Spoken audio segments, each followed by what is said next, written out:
So you want to wake up early, not hit that snooze button and work on your goals and your dreams, but you can't? This is the video you gotta watch. So let's get started. See, I gotta be honest with you. I hated the idea of waking up early.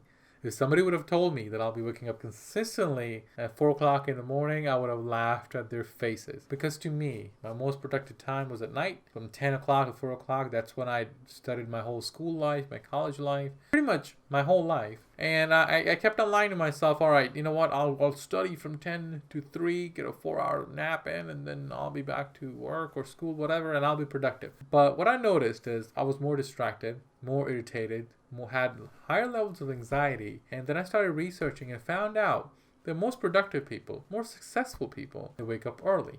And then I understood the concept of, stacking up your wins, and it gives you more confidence, and your brain is in better vibration mode for you to kind of absorb more information. Once I read the science on it, I'm like, okay, I've been doing this wrong.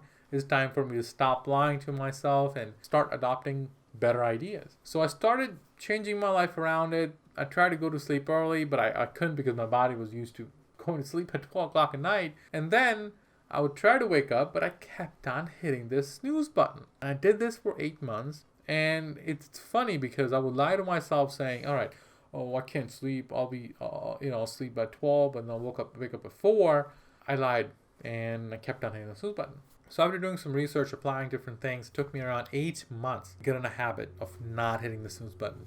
And then I created this step-by-step process that works each and every time. I know it works because for the last 2 weeks, I stopped using it and I went back to hitting my snooze button. And it was terrible. It was terrible for my productivity. It was terrible for me in general because I felt just demotivated. I'm glad I don't stay up late anymore. So in the step-by-step process, I've divided into 3 sections for you. The first, what you need to do before you go to sleep, and then what you need to do when the alarm hits, and then what you need to do to keep on going. Because consistency is key when you're replacing a habit.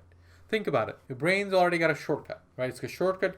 It's just there in the brain to hit the snooze button. Now you got to create an alternative route around it. And the only way to do it is kind of keep on reinforcing it again and again and again. Now the shortcut's always going to be there, but it's just going to fade away and the alternative route is going to get stronger. That's the only way you can do or replace habits is when you create a stronger route. So the first thing you got to do is stop lying to yourself. You need 6 to 8 hours of sleep. There's no way. Science tells us, everybody who's productive, who's successful has told us, you need 6 to 8 hours of sleep. Try to get 6 to 8 hours of sleep. And the best way to do it is to schedule it on your calendar. My calendar now is my religion. If it's on my calendar, I do it and it has changed my life. So schedule it on your calendar, but whatever that is. May that be 10 to 4, 9 to 4, 10 to 6, whatever that is. Open your calendar now and schedule your sleep time. There's a reason for it because you'll be amazed once you give a command to your brain, it starts following it.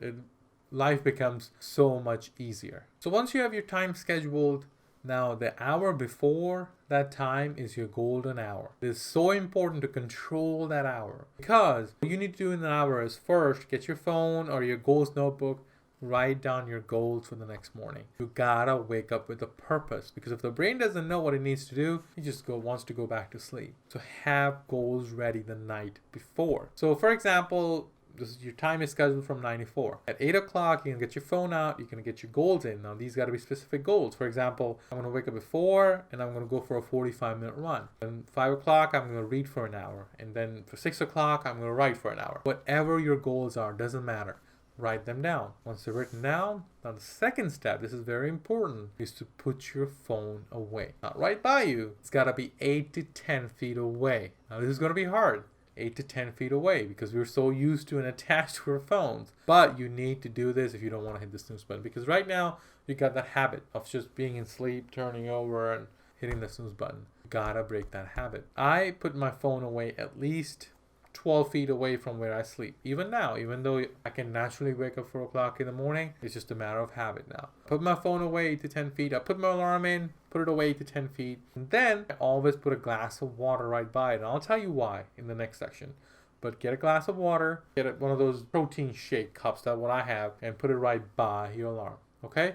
So far, you got your time scheduled, you got your goals in for the next morning, you got your phone away, and then you have your alarm set, you got your water right by it. Now it's time to shut off the TV. The TV, that freaking time-consuming machine is terrible for you. The blue light from it is going to mess up your sleep. You need a dark room, cold room for you to go to sleep. So turn your AC down, turn off the TV, and maybe listen to relaxing music. If you have a Bluetooth speaker, put on your Bluetooth speaker. I usually have relaxing music going on, such as white noise or fan noise, whatever that is. You'll be amazed how less this is going to work once you have nothing going in the background. Because usually, before I would have TV running in the background, subconsciously, my mind is still processing information. And I was wondering why I felt like there was a V8 engine always going in my mind at night. But once I realized, okay, I need a quiet, dark place, after a few weeks, my mind was calm as a cucumber,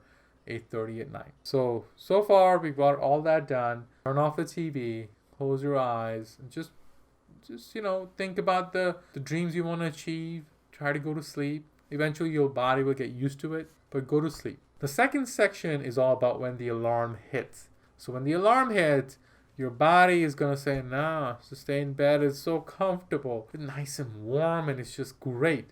But you need to wake up because you want to accomplish your dreams. So what I do is I use Mel Robbins' 5-second rule. Now, she created this rule. It works. It's an anchor I use where still in bed, the alarm's going and I don't want to wake up. I'll tell myself 5, 4, 3, 2, 1. And the moment I hit 1, I'm up.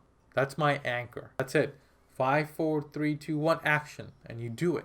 You just wake up because now you have to wake up to turn off the alarm. Now you do 5, 4, 3, 2, 1, the 5-second rule. Get your feet down, you're walking, you're stumbling to the alarm clock. But before you hit that alarm clock, you have to drink a glass of water. There's a reason for it. See, when you're sleeping, you're dehydrated. When you're dehydrated, you're lethargic. So when you drink a glass of water, you're refreshed, you're not dehydrated anymore. So it'll wake you up. You'll be amazed how quickly you wake up when you drink that cold glass of water. So before you hit that alarm, drink a glass of water. Now you're up. Once you're up, you can go about doing your goals. You have to consistently do it, and this is where the third section comes in. In the third section, you gotta have an accountability partner. If you don't have an accountability partner on a new habit, you're gonna keep on going to the old habit because no one's holding you accountable. Think about it. You got a job to do. You do the job even though sometimes you hate it because you're accountable for it. If you don't, you get fired. You don't have money to pay your bills, so you have to do it. Accountability matters when you're trying to change your habit. So get an accountability partner. Now, this is not your best buddy who's going to say, oh, it's okay, try again tomorrow. No. They're going to ask you questions. They're going to be like, okay, you didn't wake up. What did you do the night before? Okay. Why didn't you wake up? You got to do A, B, and C. They're actually working with you to change your habit. Or try Stick. It's an app. I'll leave the link below. It's great because you can commit money to it. You can do a lot of stuff to it. And it does hold you accountable. So try that. Try Stick or try accountability partner. It will change your life. And once you start waking up early, you'll be amazed how great it is. Because either it might be just about you working on your goals, but it gives you the motivation. It gives you the confidence because you're 2-3 hours early than the whole world wakes up. The world wakes up at 7. It wakes up at 4. That gives you a 3-hour lead to do whatever the heck you want to do. That confidence, that motivation, it's amazing. So don't lie to yourself. Try this step-by-step process. It works because it works for me each and every day. Get up, get moving, work on your goals, work on your dreams, and I'm going to see you in the next video.